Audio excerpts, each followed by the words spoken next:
Assalamualaikum warahmatullahi wabarakatuh. Perkenalkan kami dari kelompok 4. Nama saya Razila Tika Ramadhani, nomor absen 23. Nama saya Sela Selvana, nomor absen 31. Nama saya Abdullah Hakim absen 1.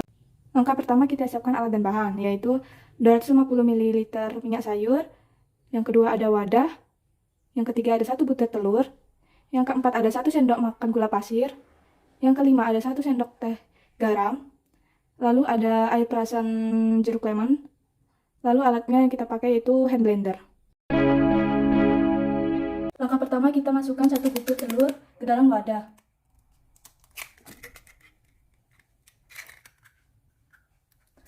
Lalu yang kedua, kita masukkan gula.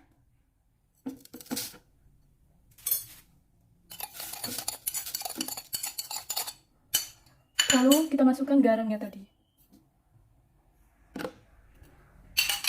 Setelah itu kita masukkan air perasan jeruk lemon sebanyak 2 sendok makan. Setelah itu kita masukkan 150 ml minyak goreng.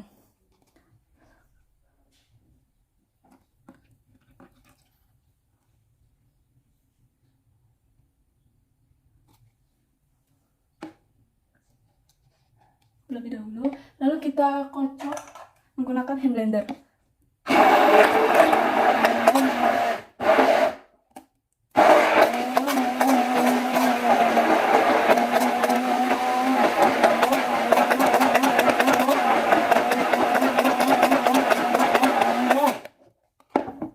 Lalu kita tuang minyak sedikit demi sedikit.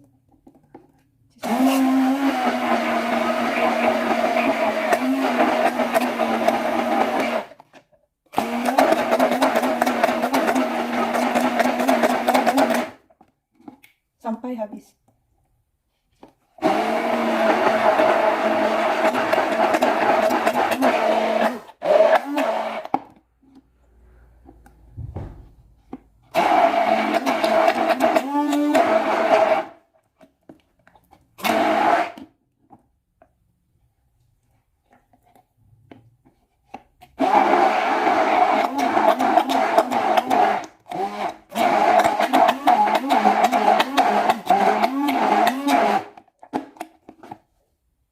Setelah itu kita tuang adonan mayones ke dalam mangkok.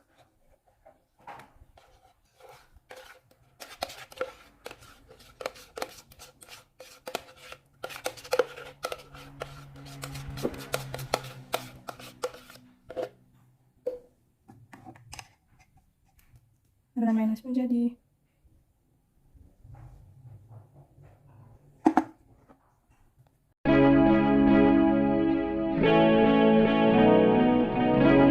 Pengertian sistem koloid. Sistem koloid adalah campuran hampir homogen antara fase terdispersi dan fase pendispersi. Campuran ini hampir homogen, artinya campuran dua zat yang hampir menyatu dan sulit dibedakan. Contohnya susu yang dicampur dengan air akan menghasilkan campuran yang keruh, di mana susu setelah dicampur dengan air masih kelihatan. Campuran susu dengan air sepintas memberikan kesan merupakan campuran homogen. Ternyata campuran ini masih dapat dibedakan antara air dengan susu. Campuran seperti inilah yang disebut dengan koloid. Jenis-jenis koloid. Yang pertama, ada sistem koloid fase padat cair atau SOL. Sistem koloid fase padat cair disebut SOL. SOL terbentuk dari fase terdispersi berupa zat padat dan fase pendispersi berupa cairan. SOL yang memadat disebut gel. Contohnya ada agar-agar. Padatan agar-agar yang terdispersi di dalam air panas akan menghasilkan sistem koloid yang disebut SOL. Jika konsentrasi agar-agar rendah, pada keadaan dingin SOL ini akan tetap berwujud cair. Akan tetapi sebaliknya, jika konsentrasi agar-agar tinggi pada keadaan dingin, SOL menjadi padat dan kaku. Keadaan ini disebut gel. Yang kedua ada sistem koloid fase padat-padat atau SOL padat. Sistem koloid fase padat-padat terbentuk dari fase terdispersi dan fase pendispersi yang sama-sama berwujud zat padat, sehingga dikenal dengan nama SOL padat. Contohnya ada logam campuran, misalnya stainless yang terbentuk dari campuran logam besi, kromium, dan nikel. Contoh lainnya itu ada kaca berwarna, yang dalam hal ini zat warna terdispersi di dalam medium zat padat atau kaca. Yang ketiga, ada sistem koloid fase padat gas atau aerosol padat. Sistem koloid fase padat gas terbentuk dari fase terdispersi berupa padat dan fase pendispersi berupa gas. Kalian pasti sering menjumpai asap dari pembakaran sampah atau kendaraan bermotor. Asap merupakan partikel padat yang didispersi di dalam medium pendispersi berupa gas. udara itu. Partikel padat di udara disebut partikulat padat. Sistem dispersi zat padat dalam medium pendispersi gas disebut aerosol padat. Lalu yang keempat ada sistem koloid fase cair gas atau aerosol. Sistem koloid fase cair gas ini terbentuk dari fase terdispersi berupa zat cair dan fase pendispersi berupa gas yang disebut aerosol. Contohnya ada kabut, ada awan. Partikel-partikel zat cair yang terdispersi di udara disebut partikulat cair. Contohnya ada hairspray, obat nyamuk semprot, ada parfum, dan juga cat semprot. Lalu yang kelima, ada sistem koloid fase cair-cair atau emulsi. Sistem koloid fase cair-cair terbentuk dari fase terdispersi berupa zat cair dan medium pendispersi yang juga berupa cairan. Campuran yang terbentuk bukan berupa larutan, melainkan bersifat heterogen. Misalnya campuran antara minyak dan air. Air yang bersifat polar tidak dapat bercampur dengan minyak yang bersifat non-polar. Untuk dapat mendamaikan air dan minyak, harus ada zat penghubung antara keduanya. Zat penghubung ini harus memiliki gugus polar atau gugus yang dapat larut di dalam air. Dan juga harus memiliki gugus non-polar, yaitu gugus yang dapat larut di dalam minyak. Sehingga zat penghubung tersebut dapat bercampur dengan air dan dapat pula bercampur dengan minyak. Sistem koloid cair-cair ini disebut emulsi. Zat penghubung yang menyebabkan pembentukan emulsi disebut emulgator atau pembentuk emulsi. Jadi, tidak ada emulsi tanpa emulgator. Contoh zat emulgator itu ada sabun, deterjen, dan juga lestin. Minyak dan air dapat bercampur jika ditambahkan emulgator berupa sabun atau deterjen. Oleh karena itu, untuk menghilangkan minyak yang menempel pada tangan atau pakaian, digunakan sabun atau deterjen yang kemudian dibilas dengan air. Lalu ada susu, air santan, krim, dan juga lotion, yang merupakan beberapa emulsi yang kalian kenal dalam kehidupan sehari-hari. Susu murni yang dalam bentuk cair merupakan contoh bentuk emulsi alami, karena di dalam susu murni telah terdapat emulgator alami yaitu kasein. Contoh lain emulsi itu ada krim emulsi yang berbentuk pasta, dan lotion itu termasuk emulsi yang berbentuk cairan kental atau krim yang encer. Lalu jenis yang keenam itu ada sistem koloid fase cair padat atau biasa disebut dengan emulsi padat. Sistem koloid fase cair padat terbentuk dari fase terdispersi berupa zat cair dan medium pendispersi berupa zat padat, sehingga dikenal dengan nama emulsi padat. Contohnya itu ada keju, mentega, dan juga mutiara. Jenis yang ketujuh itu ada sistem koloid fase gas cair atau disebut dengan busa. Sistem koloid fase cair gas cair terbentuk dari fase terdispersi berupa gas dan medium pendispersi berupa cair. Jika kalian mengocok larutan sabun, akan timbul busa, bukan? Nah, di dalam busa itu ada sabun yang terdapat rongga yang terlihat kosong. Busa sabun merupakan fase gas dalam medium cair. Contoh zat yang dapat menimbulkan busa atau buih yaitu sabun, deterjen, dan juga protein. Jenis yang ke-8 ada sistem koloid fase gas padat atau busa padat. Sistem fase gas padat terbentuk dari fase terdispersi berupa gas dan medium pendispersi berupa zat padat yang dikenal dengan istilah busa padat. Contohnya ada karet busa dan juga batu apu. Sifat-sifat koloid. Yang pertama itu ada efek tindal. Cara yang paling mudah untuk membedakan larutan, koloid, atau suspensi adalah dengan menggunakan sifat efek tindal. Jika seberkas cahaya dilewatkan melalui sistem koloid, maka berkas cahaya tersebut akan kelihatan jelas. Hal itu disebabkan penghamburan cahaya oleh partikel-partikel koloid. Gejala seperti itulah yang disebut dengan efek tindal koloid. Istilah efek tindal berdasarkan nama penemunya, yaitu John Tyndall, seorang ahli fisika di Inggris. Di dalam kehidupan sehari-hari, efek tindal dapat dilihat pada gejala-gejala seperti jika sinar matahari masuk melalui celah ke dalam ruangan, pada sinar tersebut terlihat debu-debu berterbangan. Daerah itu terlihat lebih terang, sedangkan pada daerah yang tidak terlewati sinar matahari tidak akan terlihat adanya debu. Lalu yang kedua ada gerak Brown. Gerak Brown ialah gerak tidak beraturan, gerak acak-acak, atau gerak zigzag partikel koloid. Gerak Brown ini terjadi karena adanya benturan tidak teratur partikel koloid dan medium pendispersinya. Benturan tersebut mengakibatkan partikel koloid bergetar dengan arah yang tidak beraturan dan jarak yang pendek. Gerak Brown ini kali pertama diamati pada 1827 oleh Robert Brown, seorang ahli biologi berkebangsaan Inggris, pada saat mengamati serbuk sari. Lalu gerakan ini disebabkan oleh medium pendispersi yang menabrak partikel terdispersi dari berbagai sisi dalam jumlah yang tidak sama untuk setiap sisi. Lalu yang kedua ini ada partikel koloid bermuatan. Yang pertama ada elektroforensis. Jika partikel-partikel koloid dapat bergerak dalam medan listrik, berarti partikel koloid tersebut bermuatan. Akan tetapi, jika sepasang elektroda dimasukkan ke dalam sistem koloid, partikel koloid yang bermuatan positif akan menuju elektroda negatif atau katode. Dan partikel koloid yang bermuatan negatif akan menuju elektroda positif atau anode. Pergerakan partikel-partikel koloid dalam medan listrik ke masing-masing elektroda disebut elektroforesis. Dari penjelasan di atas dapat disimpulkan bahwa elektroforesis dapat digunakan untuk menentukan jenis muatan koloid. Pada sel elektroforesis, partikel-partikel koloid akan dinetralkan muatannya dan digumpalkan di bawah masing-masing elektroda. Di samping sebagai cara menentukan muatan suatu partikel koloid, elektroforesis ini digunakan pula dalam industri, misalnya pembuatan sarung tangan dari karet, di mana karetnya diendapkan pada cetakan berbentuk tangan secara elektroforesis. Elektroforesis juga digunakan untuk mengurangi pencemaran udara yang dikeluarkan melalui cerobong asap partikel. Yang kedua ada adsorpsi. Bagaimanakah si partikel koloid dapat bermuatan listrik? Suatu partikel koloid akan bermuatan listrik apabila terjadi penyerapan ion pada permukaan partikel koloid tersebut. Contohnya, koloid FeOH dalam air, lalu dalam air akan menyerap ion H sehingga bermuatan positif. Sedangkan koloid ASS akan menyerap ion negatif. Peristiwa di mana permukaan suatu zat dapat menyerap zat lain disebut absorpsi. Berbeda dengan absorpsi, yaitu penyerapan itu sampai ke bagian di bawah permukaan suatu zat. Suatu koloid mempunyai kemampuan mengadsorpsi ion-ion. Hal itu disebabkan koloid tersebut mempunyai permukaan yang sangat luas.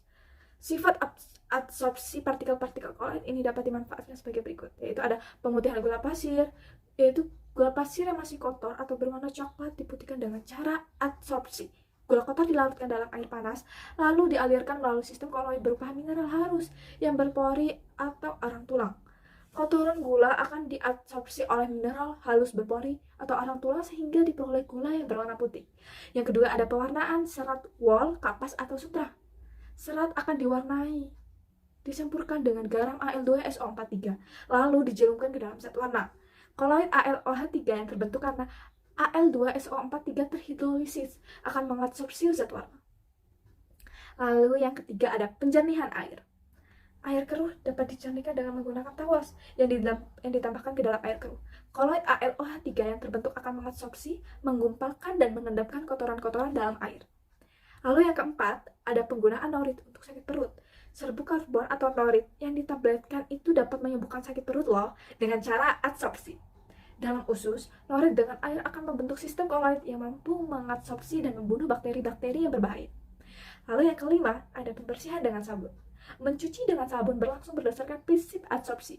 Buih sabun mempunyai permukaan yang luas, sehingga mampu mengemulsikan kotoran yang melekat pada benda yang dicuci. Lalu yang ketiga ini ada koagulasi. Koagulasi ialah proses penggumpalan partikel koloid. Proses koagulasi ini terjadi akibat tidak stabilnya sistem koloid. Sistem koloid stabil bila koloid tersebut bermuatan positif atau bermuatan negatif.